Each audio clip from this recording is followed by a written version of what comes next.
Hello, English learners. Welcome back to the English Pod Zone, where learning English is simple, clear, and enjoyable. I'm Julia, your host for today. Thank you so much for joining me for today's lesson. And if you're new here, make sure to subscribe so you won't miss any of our upcoming lessons. Today, I'm going to share with you a story that might sound familiar. It's about a young learner named Ben, a student who loved English but was afraid to speak. Every time he tried, people laughed. They didn't mean harm, but their laughter made him quiet, shy, and unsure of himself. Have you ever felt like that? That moment when you open your mouth to speak English and your mind suddenly goes blank. That's where Ben started. But trust me, where he finished will inspire you. This lesson is not just about grammar or vocabulary. It's about courage. The courage to speak even when you're not perfect. Today, we'll learn how Ben transformed his fear into strength, and how you can do the same through one of the simplest, yet most powerful tools in English, the simple present tense. So, let's get started. When Ben first came to me, he was afraid of speaking English because people laughed when he made mistakes. He thought his English was weak. But I told him something important. Making mistakes means you are learning. Everyone makes mistakes when they learn a new language, even native speakers. The goal isn't to be perfect. The goal is to communicate clearly and confidently. I encouraged Ben to speak slowly and use simple words. He learned to focus on expressing his ideas instead of worrying about grammar all the time. And little by little, he began to see progress. He realized that every word he spoke was a small victory. In this first chapter, we'll explore the mindset that changes everything. The belief that every mistake is a step forward. So as you listen today, don't just learn English. Learn confidence. Learn patience. And remember this. No one can laugh at your English if you keep improving every day. Because speaking English is not about showing off. It's about sharing who you are. And that begins with one brave step just like Ben took. In the next part, we'll start with small, simple sentences. The kind that make your English sound natural and fluent. Stay with me, and I'll show you exactly how Ben began his transformation using the simple present tense. After Ben began to see that mistakes were not the enemy, I introduced him to something simple, but power the simple present tense. This tense is like the heartbeat of English. It's what we use to talk about our daily lives, our habits, and the things that are always true. And when you master it, you build the foundation for confident English speaking. I told Ben, let's begin with the simplest part of English, talking about your day. Because every person, no matter where they come from, has a daily routine. We all wake up, eat, go to work or school, talk to friends, and sleep. And every one of those actions can be described using the simple present. For example, we say, I wake up at 7, I brush my teeth, I eat breakfast, I go to school. Notice something. Each sentence uses the base form of the verb wake, brush, eat, go. No extra endings, no complicated grammar, just the pure action. Yet I explain that when we talk about ourselves using I, you, we, or they, keep the verb simple. But when we talk about someone else, he, she, or it, we add an S. So he wakes up at 7. She brushes her teeth. It rains in summer. This small S makes a big difference. It shows that you understand the rhythm of English grammar. At first, Ben thought it would be hard to remember when to add the S. But I told him, don't worry about remembering rules. Practice them in sentences until they feel natural. So, We started repeating together. I wake up. He wakes up. I eat breakfast. She eats breakfast. I play football. He plays football. I study English. She studies English. And after a few minutes, he smiled. He said, "Now it feels automatic. That's the beauty of practice. It transforms grammar into instinct." Then we moved on to negative sentences because sometimes we don't do something. To say that we use do not or does not. For example, I don't eat rice in the morning. She doesn't drink coffee. They don't play football on Sundays. He doesn't watch TV every day. I reminded Ben that after don't and doesn't, we don't add the S to the verb. It's simple. The S disappears when does appears. So we say, he doesn't like apples, not he doesn't like apples.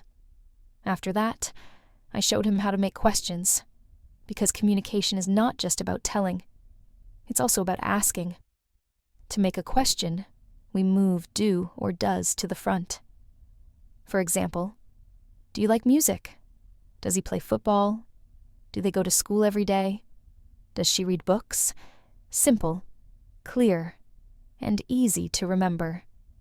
The magic of English is that once you know this pattern, you can create hundreds of sentences with just a few verbs. I asked Ben to describe his morning routine, not to perform, not to be perfect, but just to speak naturally. So he practiced sentences like, I wake up at 7, I brush my teeth, I take a shower, I eat breakfast, I go to school. And as he practiced, his voice became stronger, more confident. He was no longer translating from his native language. He was thinking in English. That's when real learning begins. I always tell my students, if you want to sound natural in English, don't memorize rules. Repeat real-life sentences. The more you say them, the more your brain recognizes the pattern. Soon, you won't even have to think about it. I also gave Ben a small challenge.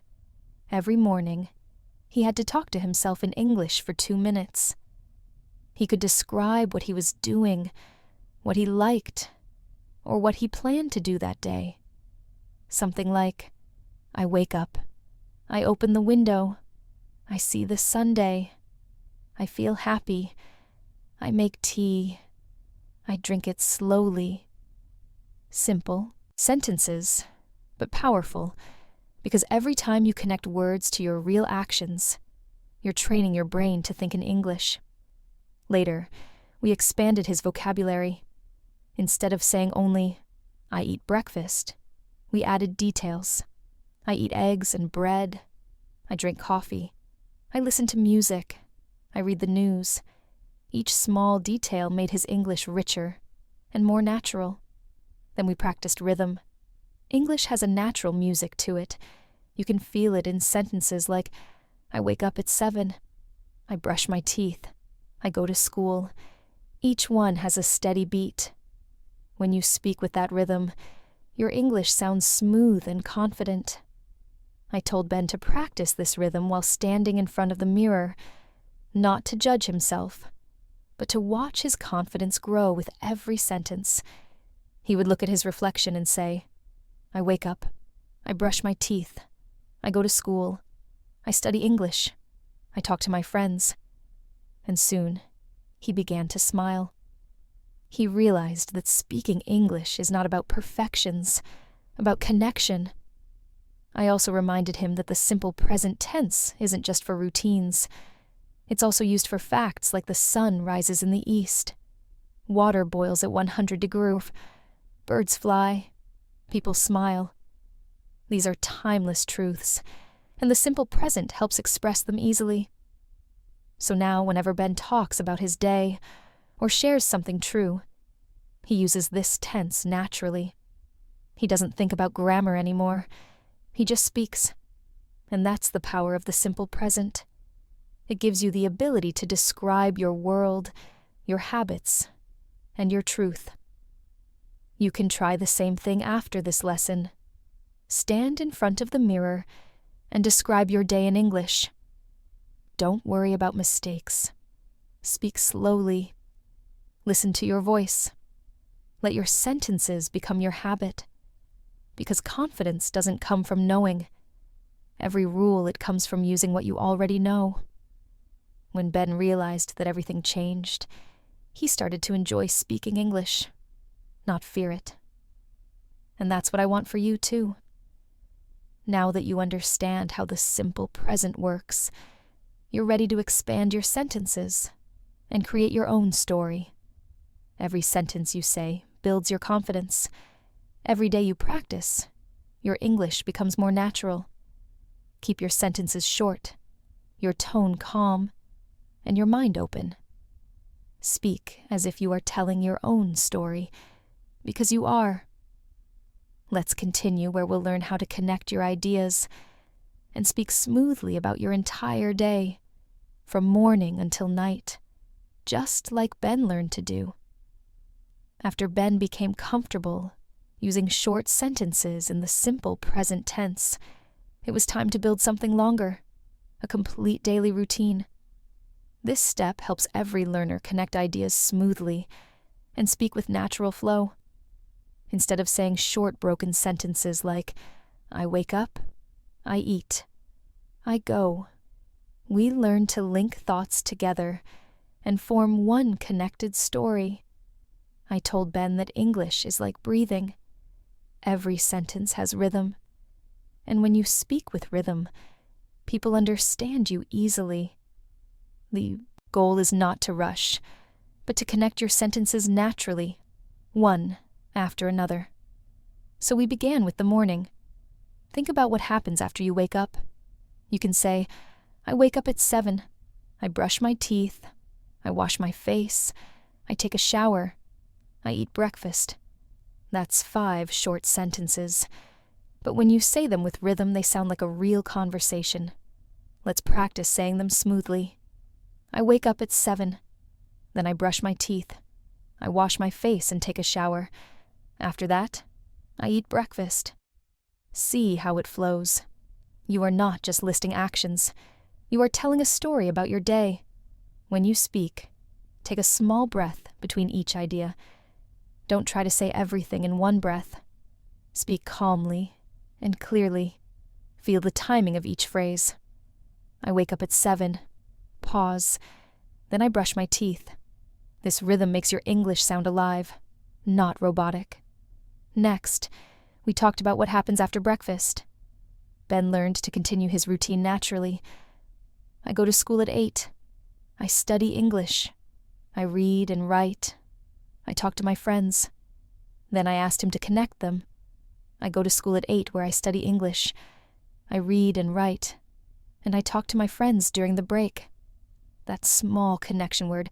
And then after that, or where turns a list into a paragraph. To help Ben remember, I gave him a pattern. Morning action words like wake up, brush, eat. Daytime go, study, talk, read, write. Evening, come home, eat, rest, watch, sleep. When you follow this pattern, your ideas stay organized. You know what to say next, and your mind doesn't freeze when speaking. We practiced speaking a full daily routine with this rhythm.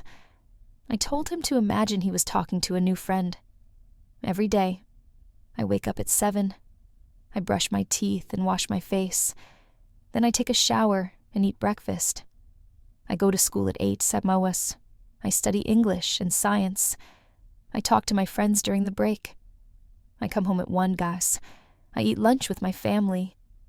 In the afternoon, I rest and watch TV. In the evening, I do my homework and help my mother. At night, I eat dinner, read a book, and sleep at 10 TUDs.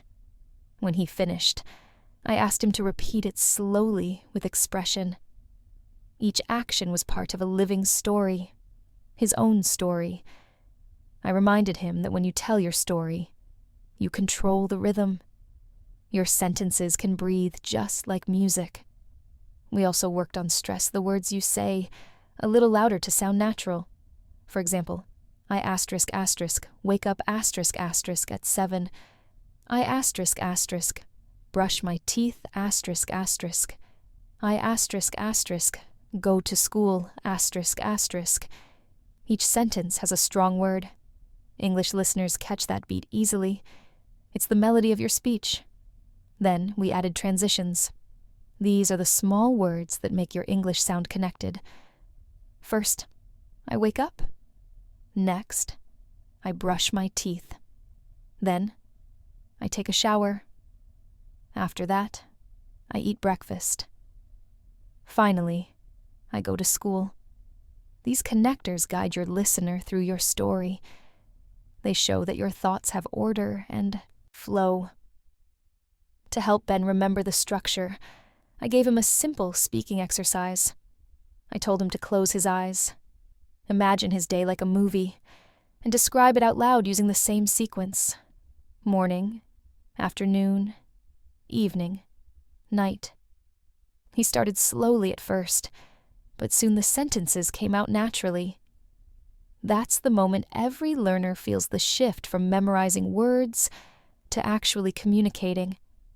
I reminded him that he didn't need to sound like a native speaker.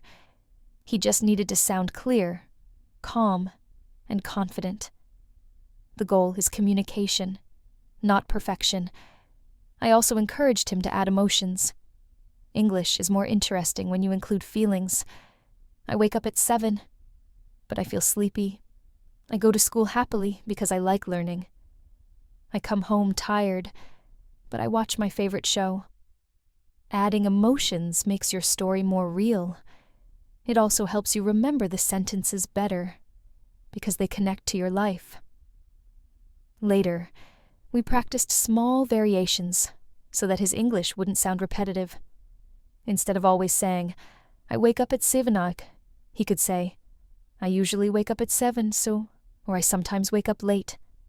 Words like usually, sometimes, always, and never make your English more natural and flexible.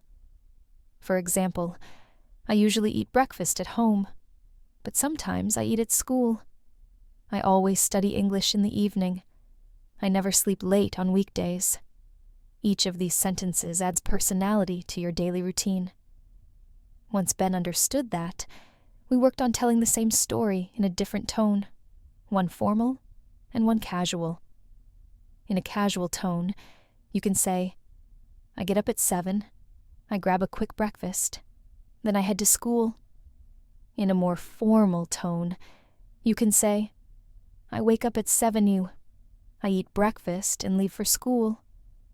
This helps learners adjust their language depending on the situation speaking with friends versus speaking in an interview or classroom. Then I taught him a simple technique to check his fluency. It's called mirror storytelling. You stand in front of a mirror, smile, and tell your daily routine as if you are explaining it to someone you like. This builds confidence because you see your own expressions and feel your progress. He practiced it daily, and after a week his speech became smooth and natural. No long pauses, no translation in his head, just English flowing like water. When you practice your own daily routine, remember to keep it real. Don't invent complicated stories. Talk about your real life, your real habits. The more personal your sentences are, the easier they become to remember. For example, instead of saying I go to school, you could say I go to the library every afternoon. Instead of I eat lunch, you can say I eat lunch with my family. These small details make your English sound alive. I always tell my students, the secret to fluency is not speed. It's connection. Connect your thoughts. Connect your actions. Connect your emotions. That's how Ben built his confidence. Every day he practiced his daily routine.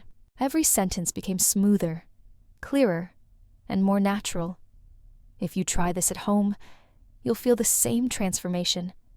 Start with small steps, build full sentences, and soon you'll be speaking paragraphs with ease. So, take a deep breath, imagine your day, and say it out loud in English from the moment you wake up until the moment you go to bed. Feel the rhythm, enjoy the flow, and let your English become your daily story. Once Ben could speak smoothly about his daily routine, it was time to take another important step. Learning how to describe other people's routines, not just his own. That's when I introduced him to a small but powerful English rule. When we talk about he, she, or it, we add an S or ES to the verb. It sounds simple, but this tiny change can completely change the meaning of your sentence. I told Ben, when you talk about yourself, you say, I play football. But when you talk about another person, you say he plays football, or she plays football. That littles is your sign that you're talking about someone else. He nodded, but I could see that he was worried about forgetting it. Many learners find this rule tricky because it feels unnatural at first. So we started slow. I asked him to repeat after me. I play. He plays. I eat. She eats. I go. He goes.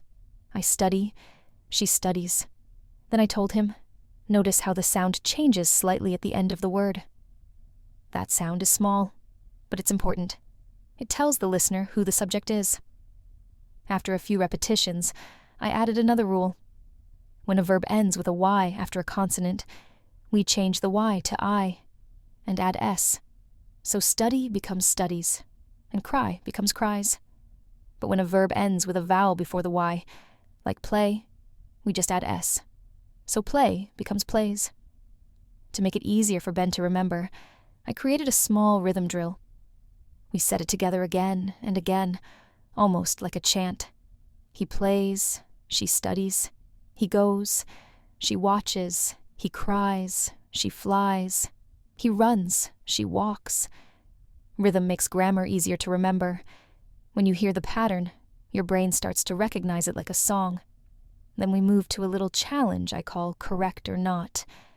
I said sentences, and Ben had to decide whether they were right or wrong. It's a fun way to check if your brain is listening carefully.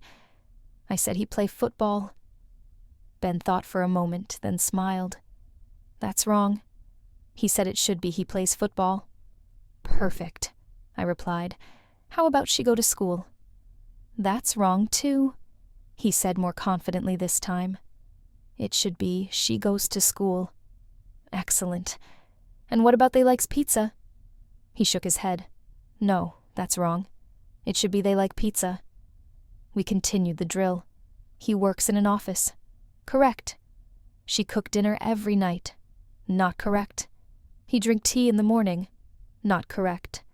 She watches TV in the evening. Correct. These small exercises helped him hear the difference.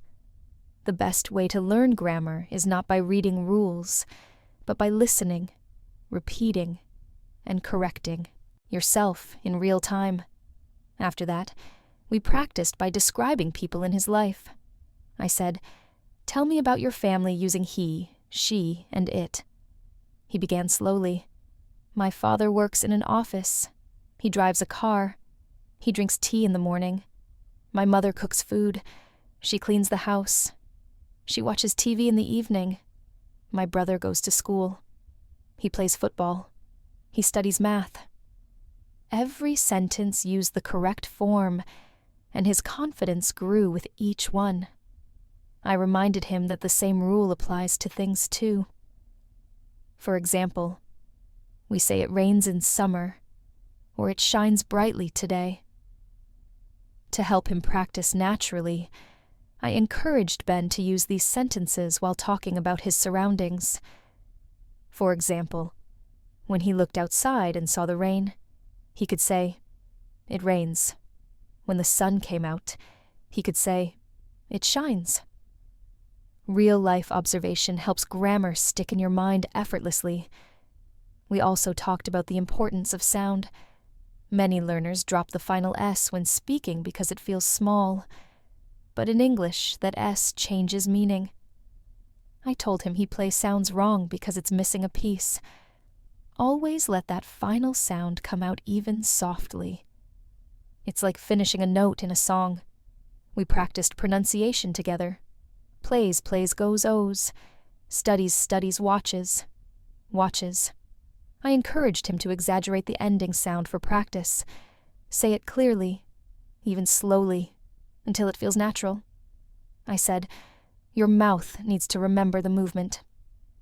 Next, we made many stories using he and she. Stories make grammar come alive. I said, let's imagine your friend Alex. He wakes up early. He drinks coffee.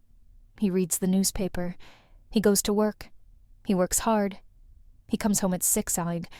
He watches TV and sleeps at 10. Then we tried with his sister. She wakes up late. She eats breakfast quickly. She goes to school. She studies English. She talks to her friends. She listens to music in the evening. By creating stories, Ben was not only practicing grammar, but also learning to think in English. After some time, we added negative forms. I reminded him that for he, she, and it, we use doesn't instead of don't. So we say he doesn't play football, not he don't play. And after doesn't, the verb goes back to its simple form without s. He plays football. He doesn't play football. She eats rice. She doesn't eat rice. It rains often. It doesn't rain often. We practiced another round of correct or not. He doesn't like apples. Wrong. He doesn't like apples. Correct. She doesn't go to school. Wrong. She doesn't go to school. Correct. I told him that this part confuses many learners, even advanced ones, because they want to keep the S after doesn't. But once you practice a few times, it becomes automatic. To make sure he remembered, I gave him one final exercise.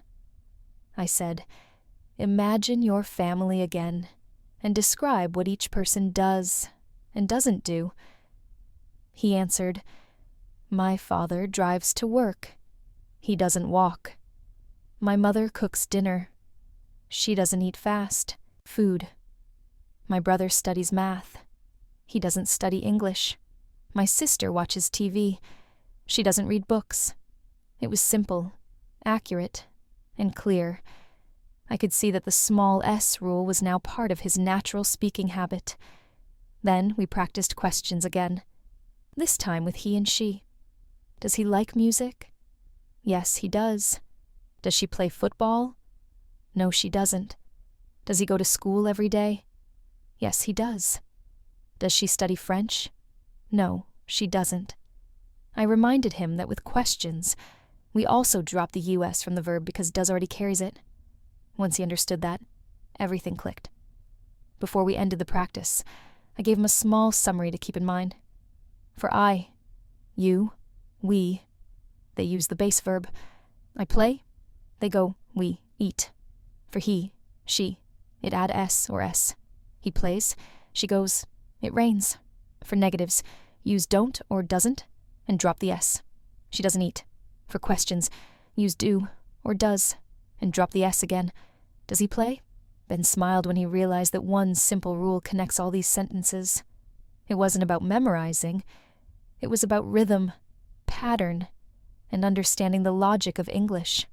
So, as you practice your English, remember this. That small s might seem tiny, but it's the sign of confidence. When you add it correctly, your sentences sound complete. Your grammar feels solid and your English flows naturally. Practice it aloud. Say it while you describe people around you. He works. She studies. It rains. And with each sentence, you're not just learning grammar.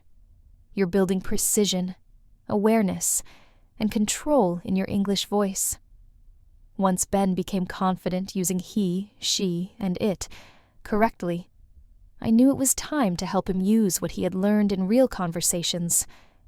Grammar is the foundation, but communication is the goal. So, I introduced him to what I call simple conversation frames. These are short, flexible patterns that you can use in almost any situation. They are easy to remember and perfect for daily speak-in practice. I told Ben, Let's start with something every English speaker does: greeting and introduction. This is where many learners freeze because they don't know what to say first. But if you follow a simple pattern, it becomes effortless. I taught him the basic opening lines. Hello, how are you? I'm fine, thank you. How are you? I'm good, thanks. That's it. Simple, friendly, natural. I reminded him that the key to a good conversation is rhythm and tone, not complicated words. A warm hello with a smile can make your English sound confident and approachable. And then we practiced extending that greeting into a real dialogue. Hello. How are you? I'm fine, thank you. And you? I'm fine too. What's your name? My name is Ben. What's your name? My name is Julia. Nice to meet you. Nice to meet you too. These are sentences that almost every English learner knows. But the real skill is saying them clearly, naturally, and without hesitation. When you repeat them daily, they become automatic.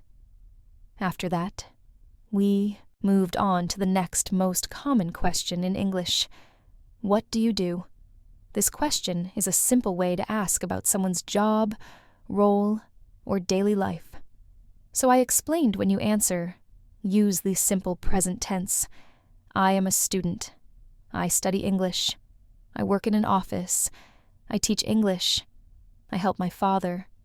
I run a small business.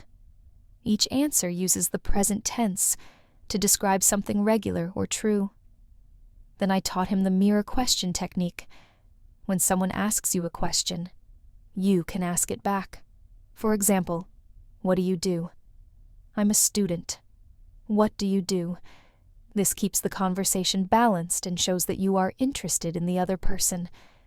Next, we practiced another common conversation frame. Where do you live? It's one of the most natural ways to continue a talk. I gave him examples. I live in Karach. I live in Lahore. I live in New York. I live near the park. I told him to use short, clear answers. And if he wanted to add a detail, he could say, I live in New York with my family. I live near the city center.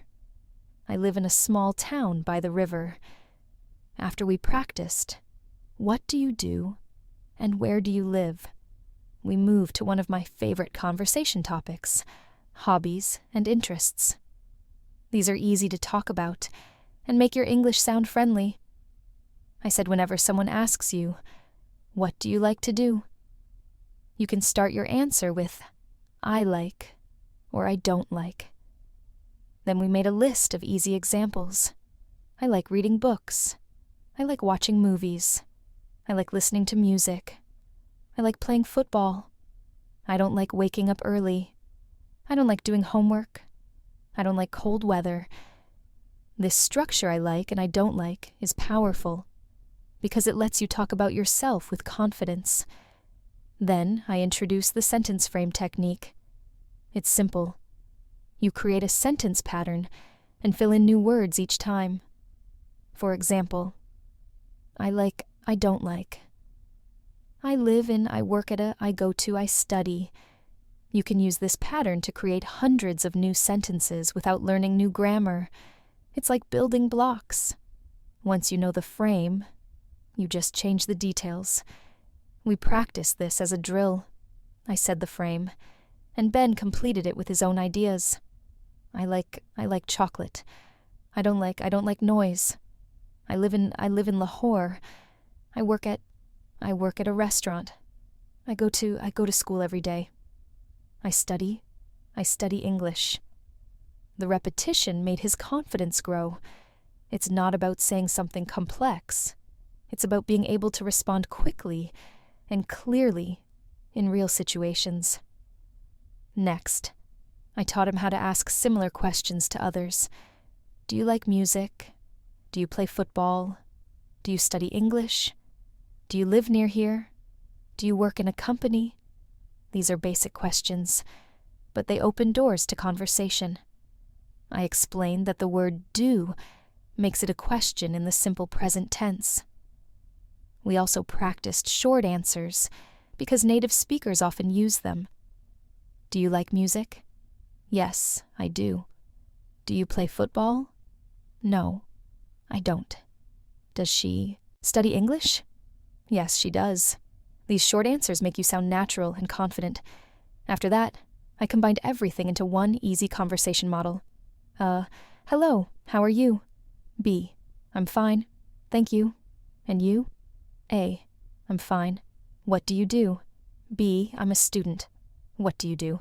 A, I work in an office. Where do you live? B, I live near the city center. Do you like your job? A, yes, I do. It's interesting. What do you like to do in your free time? B, I like listening to music and watching movies. I told Ben that this short, simple exchange could happen anywhere at school, at work, or online. It's not complicated, but it's real English. Then I gave him another technique called expanding answers. It helps you make your responses longer without sounding forced.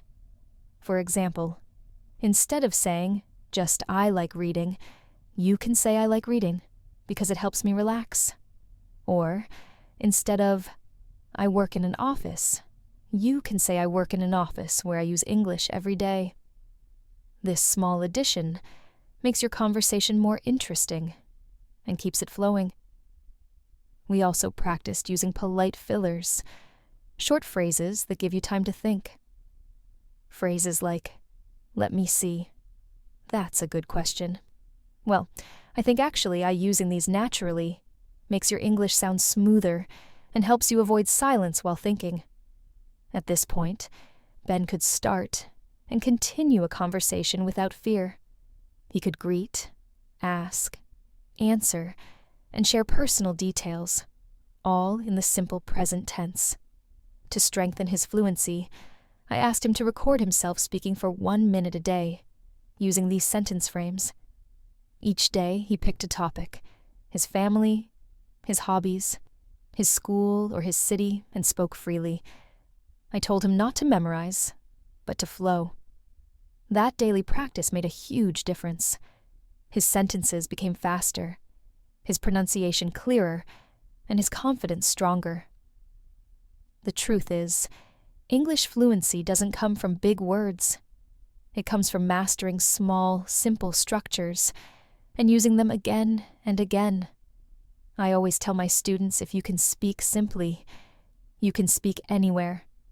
When you learn to build conversations with short, strong sentences like, I like music, I live here, I work hard, and I study English, you are already speaking real, everyday English, the kind people actually use. These frames are not just for beginners. Even fluent speakers use them every day, because clarity is more powerful than complexity. So the next time you meet someone, try using these sentences. Say hello, ask questions, share your likes and dislikes. Keep your tone friendly and natural. Every time you do, you are not just practicing English, you are building your confidence one conversation at a time. When Ben began using conversation frames in real situations, he still faced the same problem many learners face. Some people laughed when he made mistakes. He felt that old fear return. But this time, I asked him to do something different. I asked him to turn every mistake into a training signal. A mistake is not a wall. It is a mirror. It shows exactly what to practice next. When you treat errors this way, you stop fearing them and start using them. First, I taught Ben a calm start routine he can use before speaking. It has 3 steps. Step 1, breathe in through the nose for 4 counts, hold for 2, and breathe out through the mouth for 6. He repeats this 2 or 3 times. Step 2, set a simple intention such as I speak slowly and clearly. Step 3, choose a short opener to warm up his voice like, good morning, how are you today? This routine lowers anxiety and prepares the mouth and brain to work together. Second, I reminded him to protect clarity at all costs. Speed creates errors. Clarity creates connection. I asked him to use a slow, clear rhythm. Short sentence, short pause, short sentence. He says, I live in the city. Pause. I study English every evening. Pause. I like reading.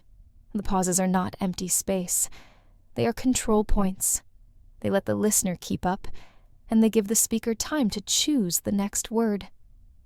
Third, we practiced repair phrases. A fluent speaker is not someone who never makes errors. A fluent speaker corrects gently and keeps going. I gave Ben a toolbox of repairs he can use any time. Sorry, let me try that again. Another word is easier. I mean in simple words. I want to say let me say it more clearly, one more time. If he forgets a word, he uses a simpler one, or describes it. For example, if he forgets the word neighborhood, he says the area near my house. If he forgets schedule, he says time plan, or my plan for the day. If he forgets borrow, he says take and give back. Description is not a failure. It is communication. Fourth, we built a personal error log. After any conversation, Ben writes 3 quick lines. What went well? Clear greeting, strong eye contact, used Dodo's questions. What confused me? Forgot the S with she. Mixed do and does in a question. Could not remember the word borrow. Practice plan. Drill Hesh-Height verbs for 5 minutes. Write 5 D's questions. Learn 3 paraphrases for borrow. This takes 2 minutes and turns a bad moment into a roadmap for the next practice. Fifth, I showed him how to use a mirror for deliberate practice. He stands at a comfortable distance, shoulders relaxed, chin level, eyes soft, and speaks to his reflection. He practices a 1-minute routine, greeting, job, city, hobby, and 1 simple present paragraph about his day. He watches his mouth shape the final S in plays, goes, watches. He watches his breathing. He aims for calm face, calm voice. Then he does a second take from memory. The goal is not perfection. The goal is smoother delivery with each repetition. Sixth, we added recording practice. He records 1 minute of speaking each day on his phone. The structure is always the same, so that progress is visible. Dayment. Today, I practice slow and clear speaking. Topic statement. My routine after school. Body.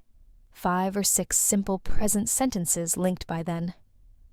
After that, and closing, 1 repair phrase used on purpose, such as, sorry, let me say that again.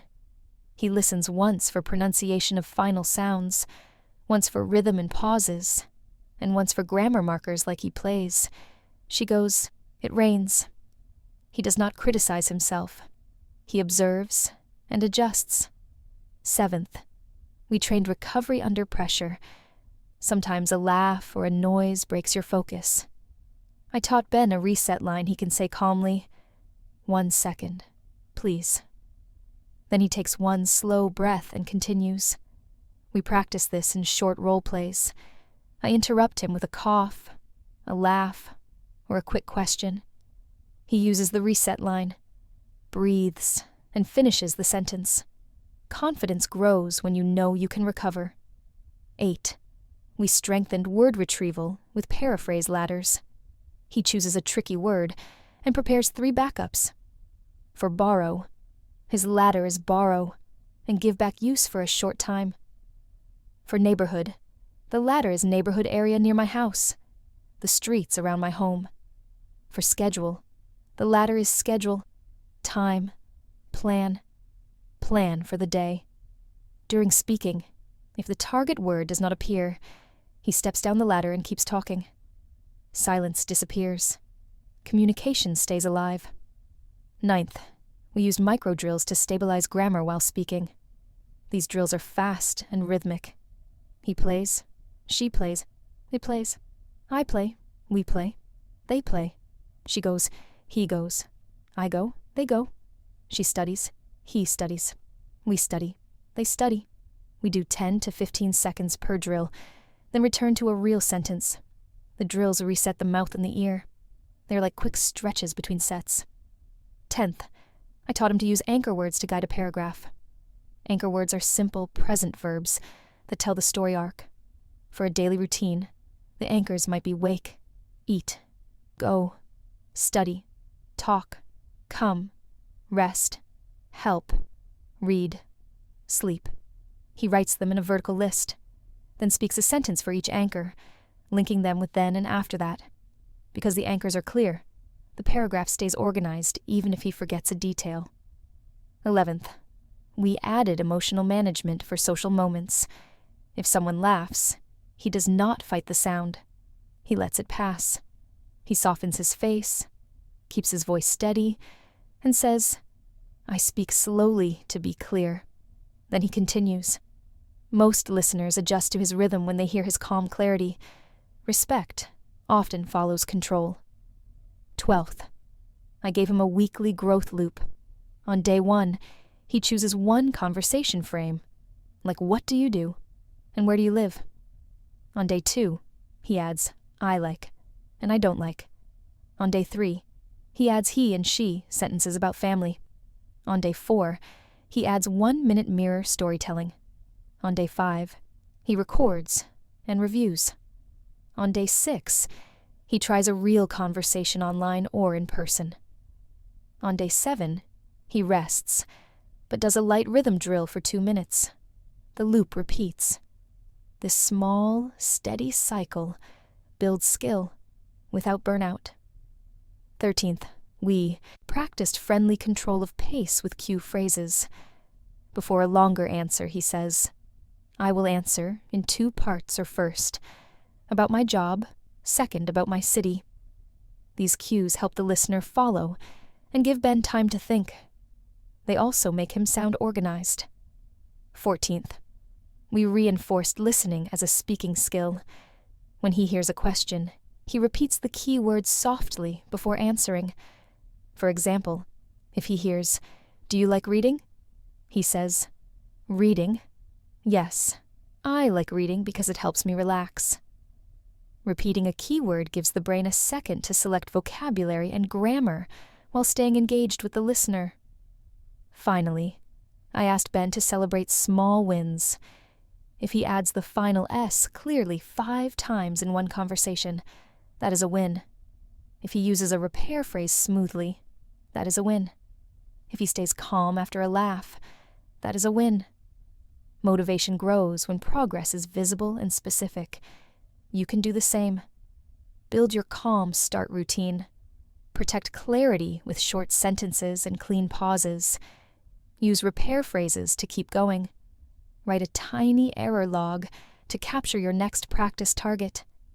Train in the mirror. Record 1 minute a day.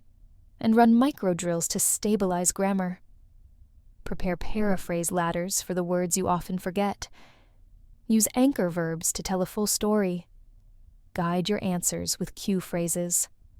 Repeat a keyword to buy thinking time. And most of all, treat every mistake as a message from your future fluent self. This is how Ben moves forward, not by avoiding errors, but by converting them into power. Every slow, clear sentence is a step. Every calm breath is a tool. Every day he practices, his English grows more natural, more steady, and more confident. Your path can be the same. Simple habits repeated daily, turning pressure into progress, and mistakes into momentum. After Ben learned to stay calm and use mistakes as practice fuel, we started to expand his topics. He could talk about his routine, but real communication means describing the world around you, especially your family, friends, and the people you know. So I told him, today we'll talk not just about what you do, but about what others do. You'll use he, she, and they, and we'll practice do, does, don't, and doesn't. I began with a short reminder.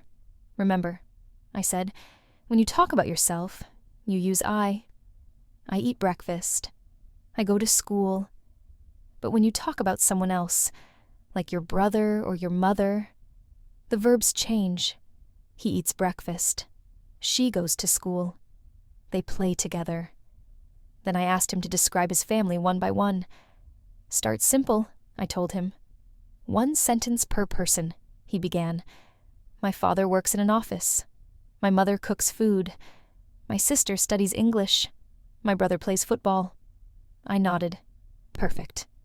That's clear and correct. You see how you use the simple present tense for all of them, and you add ease to the verbs with he and she. That small sound makes your English sound right. To make it more interactive, I added questions. What does your father do? He works in an office. What does your mother do in the morning? She cooks breakfast. What do your brother and sister do after school? They play games. Then I explained, we use does for he, she, and it, and we use do for I, you, we, and they. It's simple if you remember who the subject is. I wrote a few examples for him to repeat. Do you like coffee? Yes, I do. Does she like music? Yes, she does. Do they play football? Yes, they do. Does he work on Sunday? No, he doesn't. We repeated these slowly with clear pauses between question and answer. I reminded him again, clear is better than fast. When you speak clearly, your English has power. Speed will come later, but clarity gives confidence. Now next, we practiced using don't and doesn't to make negative sentences. I don't watch TV in the morning. He doesn't eat rice. She doesn't drink coffee. They don't study at night. We practiced rhythm. Don't. Doesn't like a heartbeat. I told him, these 2 words are your tools. They help you control what is true and what is not true. Then I gave him a listening challenge. I said sentences quickly, and he had to decide if they were correct or not. She don't like tea. Wrong. She doesn't like tea. Correct. They doesn't play football. Wrong. They don't play football. Correct. He doesn't eat eggs. Correct. I doesn't go to work. Wrong. I don't go to work. Correct. We laughed as he caught his mistakes. He said, when I listen carefully, I can feel which one sounds right. That's exactly how fluency grows between training the ear, not just the mind. After that, I told him we were going to connect these sentences into real conversations. I said, let's pretend someone asks about your family. He practiced. My father works in an office. He doesn't work on Sunday. My mother cooks breakfast every morning. She likes to drink tea. My brother studies at school and plays football in the afternoon. He doesn't watch TV before finishing homework. My sister reads books. She likes stories and music. Then, I added a follow-up conversation model. A. Does your father work on weekends? B. No, he doesn't. He rests at home. A. Does your mother cook every day? B. Yes, she does. She loves cooking. A. Do your brother and sister go to the same school? B. Yes, they do. A. Do you help your mother at home? B. Yes, I do. I clean my room and wash the dishes. This kind of question-answer practice makes you fluent because it's how real people talk. Each line is short, but together, they make a smooth flow. I told Ben to add feelings and interests to his answers. When he says, my father works in an office, he can continue with, he likes his job, or he doesn't like long meetings. When he says, my mother cooks every day, he can add, he likes to try new recipes. That way, every sentence feels alive. Next, we expanded the topic with hobbies and preferences. I asked him to describe what each family member likes and doesn't like. My father likes reading newspapers. He doesn't like noise. My mother likes gardening. She doesn't like watching TV. My brother likes football. He doesn't like studying. My sister likes music. She doesn't like waking up early. Then I had him connect those ideas into a paragraph. In my family, everyone has different hobbies. My father likes reading newspapers every morning. He doesn't like loud sounds. My mother likes cooking and gardening. She grows flowers in front of our house. My brother likes playing football. He doesn't like doing homework. My sister likes listening to music and reading short stories. She doesn't like waking up early. We all eat dinner together. And after that, we talk about our day. I told him that the beauty of simple English lies in how naturally it connects one idea to the next. You don't need fancy words. You need flow and rhythm. Then we added one more layer describing routines of others with time. My father goes to work at 9 hours. He comes home at 6 goes. My mother wakes up at 6 and cooks breakfast. She cleans the house and rests in the afternoon. My brother goes to school at 8 hours and comes home at 1 hours. My sister studies in the evening. My family sleeps at 10 hours every night. When Ben spoke it slowly, it sounded like a clear story, simple but complete. After that, I gave him a challenge I often use with my students called the family quiz. I asked questions quickly, and he had to answer right away. What does your father do? He works in an office. Does he like his job? Yes, he does. Does your mother work? No, she doesn't. She stays at home. What does your brother do after school? He plays football. Does your sister study English? Yes, she does. This quiz builds reaction speed, but only after confidence is built through clarity. I reminded him, it's okay to pause for a second. It's okay to speak slowly. The goal is not to sound fast. The goal is to sound clear and sure. Then I asked him to record this conversation himself, playing both roles to build fluency and rhythm. When he played the recording later, he smiled. It sounds like a real conversation, he said. That's how confidence feels. Not perfect, but real. To finish the session, we built one extended story about his family and habits. My family is small, but happy. We live in the city. My father works in an office. He likes reading the newspaper before breakfast. My mother cooks delicious food and waters the plants every morning. She doesn't like to sit idle. My brother studies in school. He plays football in the evening with his friends. My sister helps my mother. She likes listening to songs and reading books. We all eat dinner together. My father talks about his work, and my brother tells stories from school. Then we watch TV for a short time. After that, everyone goes to bed. Our house is peaceful, and we all love spending time together. As he spoke, I could hear how naturally he connected ideas. He was no longer thinking word by word. His sentences flowed. That's what happens when grammar, rhythm, and clarity come together through daily practice. Before ending, I told him one final truth to remember. Fluency is not fast English. Fluency is clear English. When your listener understands you easily, you are fluent. Speak clearly, use simple words, and never rush.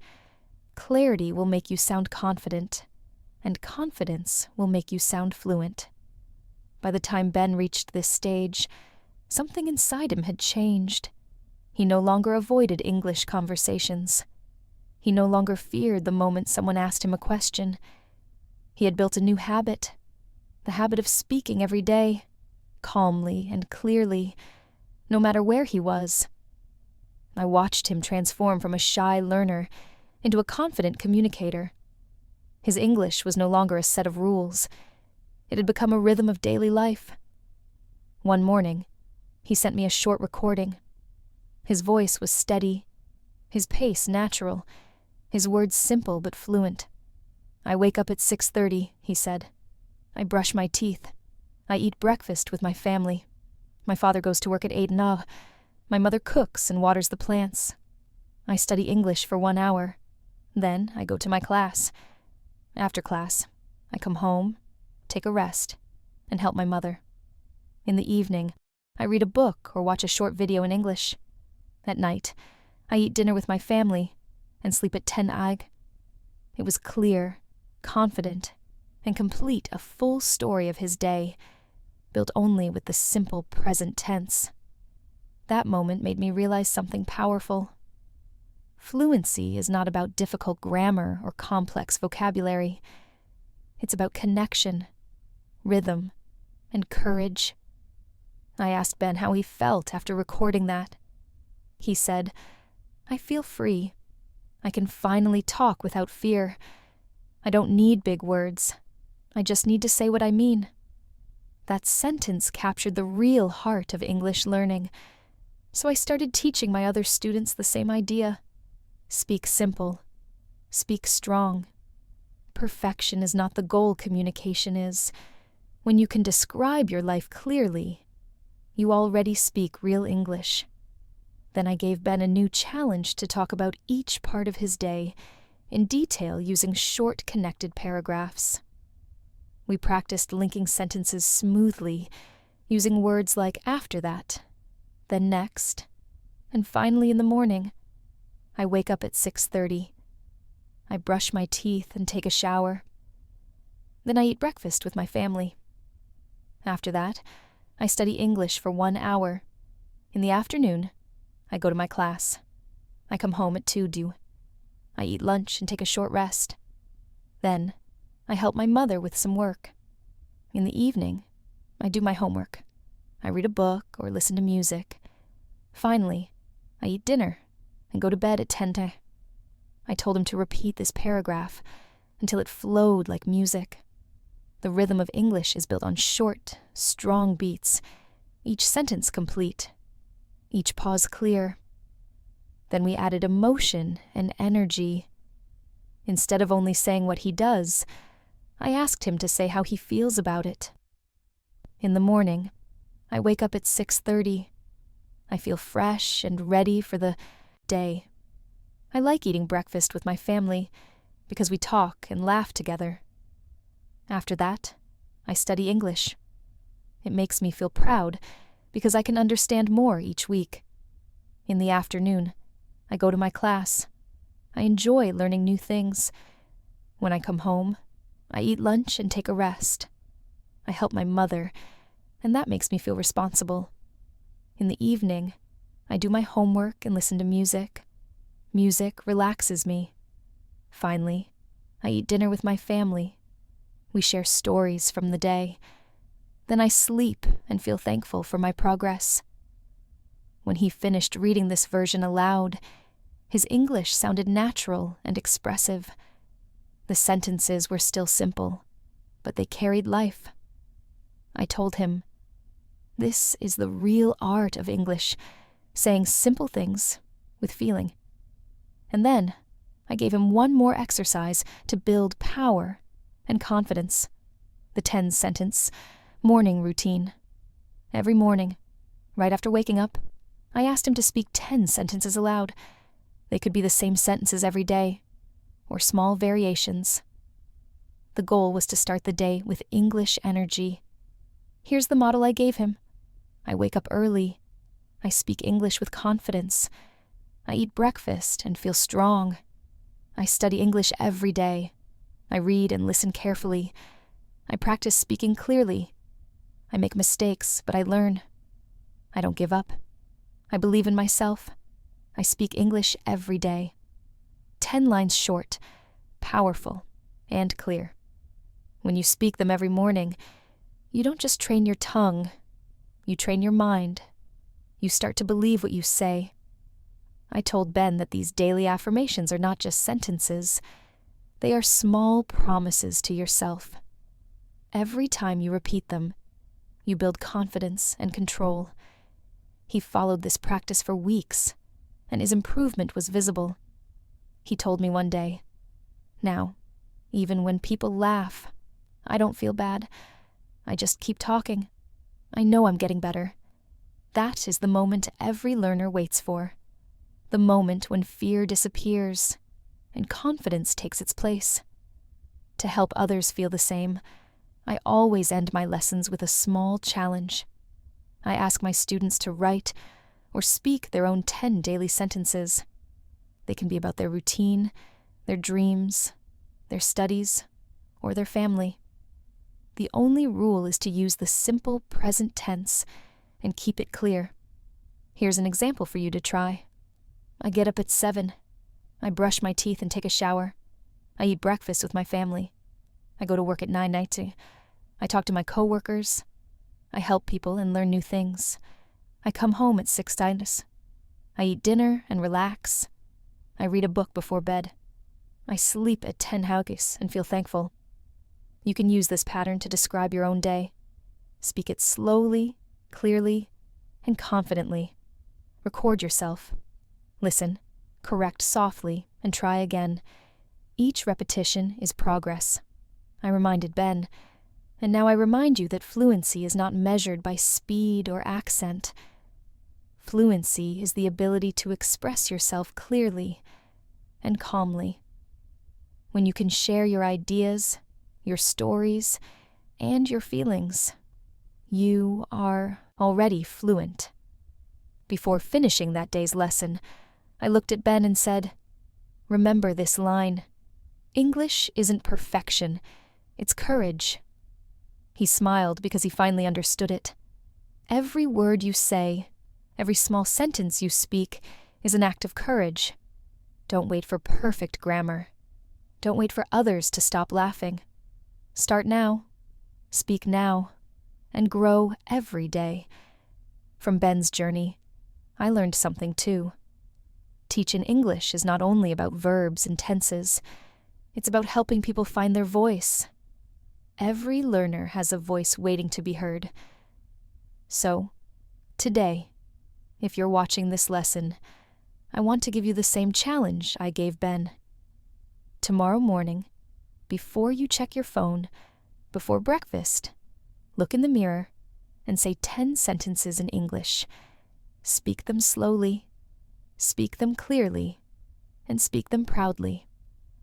Then come back to this video and write your routine in the comments. Share your sentences with me and with others, because when you write them, you make your learning visible. Your English journey doesn't need to be perfect. It needs to be consistent. Every simple sentence is a step forward. Every small effort counts. And remember, Sonic Sage English is here to guide you one step at a time. Speak with courage. Speak with clarity. The English Pod Zone. Speak simple. Speak strong.